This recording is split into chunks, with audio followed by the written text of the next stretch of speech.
man came to our house to visit us, and he said, I'm the pastor at the Black Creek Baptist Church. He said, I'm the new pastor John Asquith. And I said, look, man. I said, look, Jesus wants to save people like you. He don't save people like me. And I was totally convinced that I could never, ever be saved. I was absolutely convinced from all the times of watching those men come in and out of jail and prison and nothing ever happened to them. And now to myself, this Jesus just won't change me.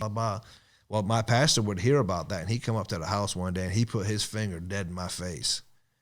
And he just said, you know what your problem is? I said, I bet you're going to tell me. He said, you're just a godless wimp. And he poked me dead in my nose.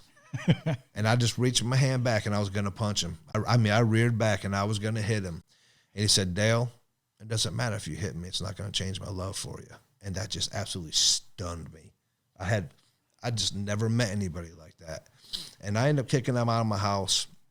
And I sat in the chair next to my wife, and I just said, I want what that man has. Yeah. He's got something. I said, whatever it is, I want it. And I just busted out in tears. I said, I need what he has. And I started going to church. I didn't stay faithful, but I stayed underneath the preaching. That man loved me with the love of Christ. Been saved, born again, never to look back, never been back to jail, never been back to prison, never been back on drugs, never been back to the gang. When I got saved and born again. My whole entire life changed.